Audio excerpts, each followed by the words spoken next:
Once again, we're here to talk about equity crowdfunding. My name is Leimbach with Startup Portal. And essentially our topic today is talk about using debt for equity crowdfunding as a vehicle to go out and borrow money in a couple different forms, but to borrow money to allow you to execute your plan. So if you have a restaurant, if you have a company that is generating revenue, and you go to the bank or you already have a bank facility and you need something to really help you to get there, there may be ways that equity crowdfunding, essentially could help you in that regard. So with that said, I'm going to jump into our deck and sort of walk you through the different vehicles of equity crowdfunding that are available to utilize. So let me fix some of our notes here ourselves. Yes, so with that said, we'll go through and go to our next slide. If you look at an opportunity to invest in a company and get your money back, and someone says to you, I'll give you basically 1.75 of every dollar you give me and give that back to you, and they say, we're going to pay you back as we generate revenue today. And then they say, hey, the faster we generate revenue, the sooner you get paid back.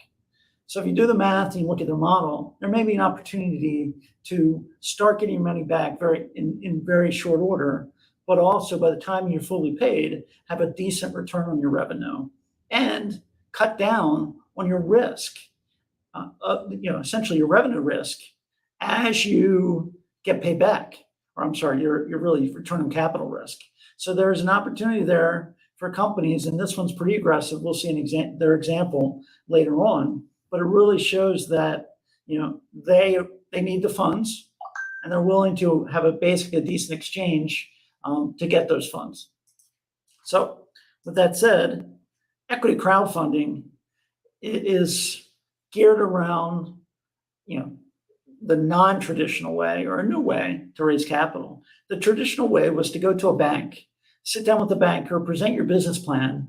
The banker will then really, as I've been told, really take it upon themselves to put their reputation at risk to go to the committee to approve your loan.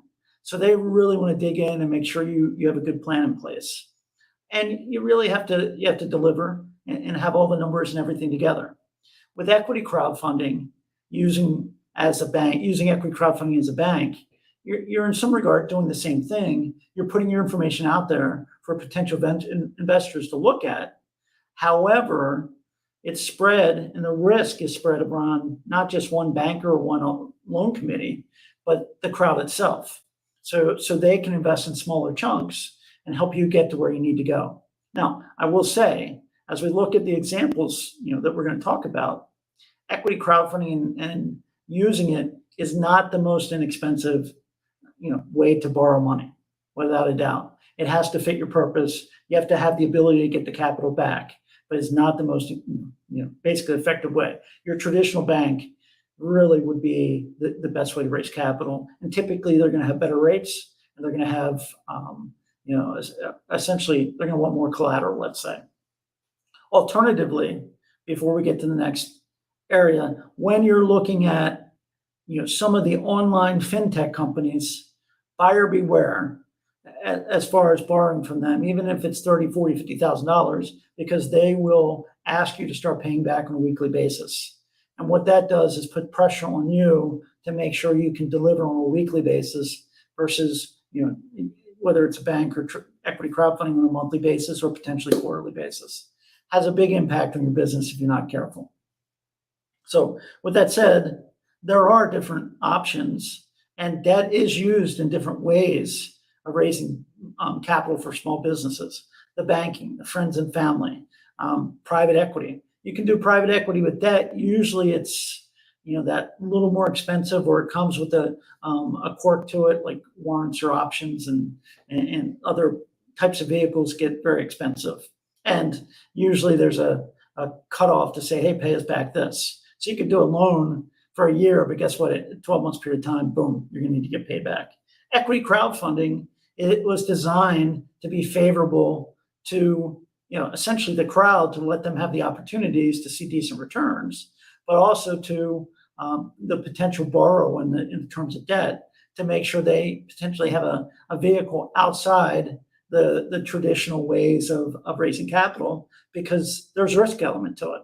So the crowd's willing to put in a smaller portion of their money, probably for a higher risk, where the bank can put in a lot of money, but they want very low risk. So it's a balancing act, and there's all kinds of vehicles to do this, no doubt about it. Now, equity crowdfunding is not common to small town America. It's coming.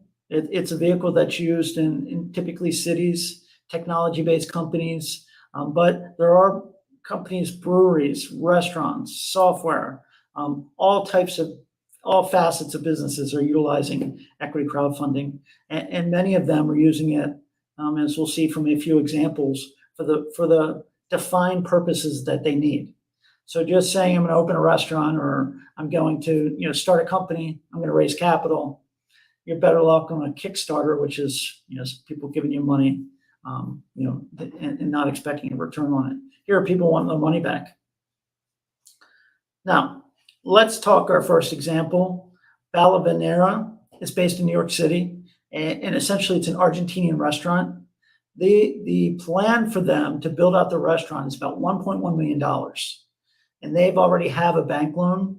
So what they needed and what they successfully raised was $124,000. And they got it from 63 investors at a 10.75% interest rate. But they needed those funds to get them operational.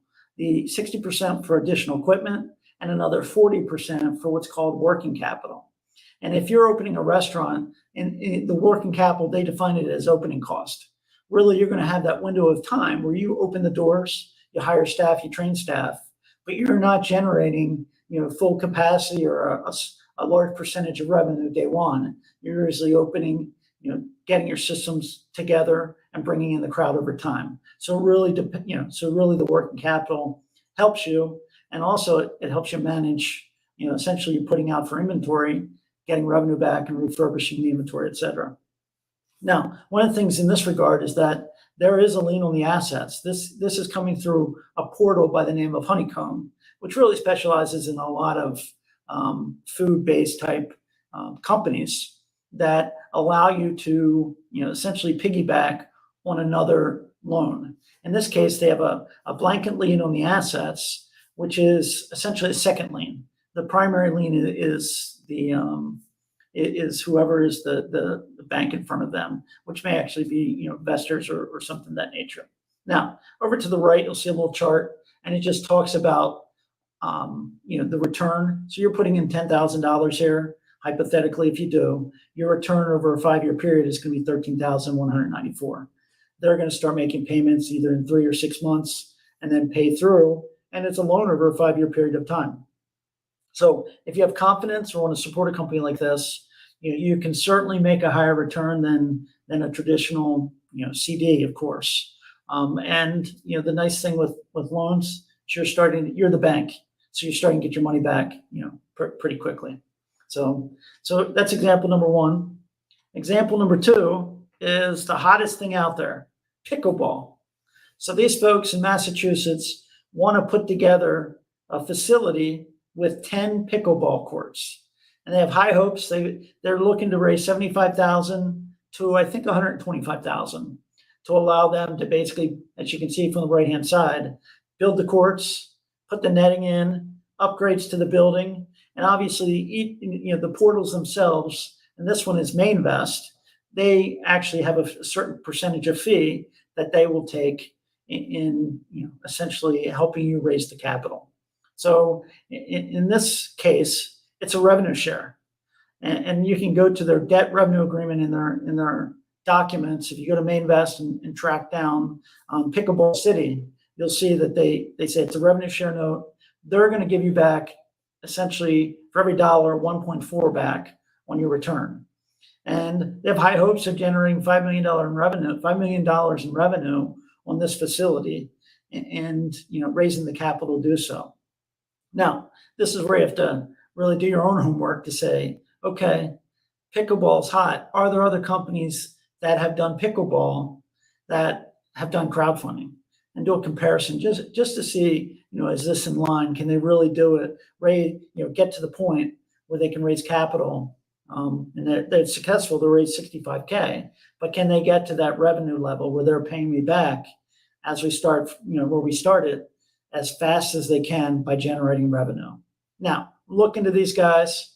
Evidently, pickleball is a lot of fun. There's 38 days left for you to potentially invest in this company. So do your research. You can see on the Mainvest website, the different elements. Obviously, we're summarizing all the activity, but the website will provide details of the management, who the company are, their background, their experience. And I think their experience here is in the golf industry. So it's a complementary aspect to have management that understands the service element of a sport. So all good stuff. And it looks like if they're 38 days left, they've raised 65, their goal is 75, they're going to hit it. But again, this is another way of looking at raising capital, utilizing debt. In this case, it's that revenue share note. So our next example is a company out of Old Fort, North Carolina, Kitsville Apparel. And these folks have raised 600K to date, and they have 357 investors. This one is pretty aggressive with that return. This is their example of our first discussion of they'll return 1.75 to your investment. And they're already, forecasting, 22% growth. They did 2.6 million in revenue in 21. The numbers for 22 obviously aren't out yet, but they've been in business 10 years. So they know how to generate revenue. Their product is essentially outdoor apparel. So if you go to the Kitsville website, you'll see some quality outdoor apparel based in the North Carolina mountains. And certainly I'm sure they'd love you, to look at potential investment, but also look at their product as well. So purpose is key when you're utilizing any vehicle to raise capital. And here you can see one of their statements saying, we are not profitable. So they're admitting to, they need funding. We need between 1.5 and 2 million to reach profitability in late 23. So of which 1 million is the goal for this raise. So this raise, another 400K, will help them get to their, basically give them that runway and that purpose to raise capital, to keep the operations going and build up that revenue stream that going into 2024, they're self-sufficient, generating cash flow from the business and essentially paying the investors back at 1.75%, 1.75 for what they've invested. The interesting thing here is that once you get to the point that you pay that back, you're free and clear. It's unlike equity where you have a partner for life, where you have stock ownership.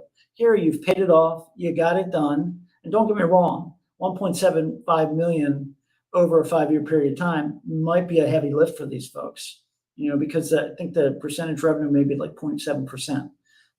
But all in all, it's a balancing act of high return and basically the risk element of, okay, is that enough to get them there?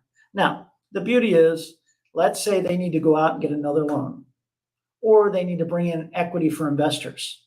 Well, as a potential investor here, getting 1.75% of revenue back, my biggest concern is that they keep in business and keep generating revenue so they can pay my loan back. So selfishly, from an investor standpoint, you're going to start getting your loan back sooner than later. So you can really find yourself, basically reducing that risk over, every quarter that they pay out. I think it's quarterly. So check them out. But another good example of how equity crowdfunding, has different flavors of ice cream when you're looking at it, and really could fit your business model to help you raise the capital.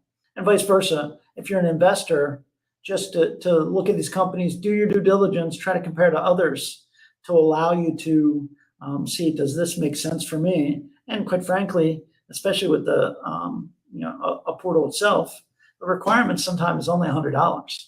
So if you have a passion for the company, you want to see them successful, maybe an opportunity to put a few dollars in and see if they can generate that return and pay your funds back and follow them over time and potentially reach out and buy their products or use their products. So there are three examples of, equity crowdfunding. I'll show you from the schedule, which is probably hard to read, but we look at all the different equity crowdfunding deals that are out there and try to give you a comparison. In this case today, you'll see over to the right, the big square in the middle, it is all debt. So we pulled down all debt deals and pulled a sample of those to discuss today.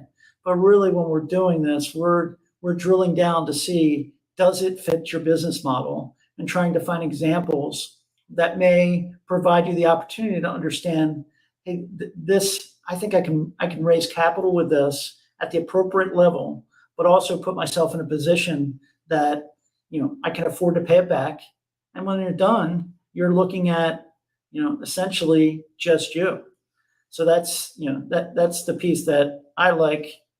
Pardon me one second. That's the piece that I like in allowing that to be utilized in equity crowdfunding.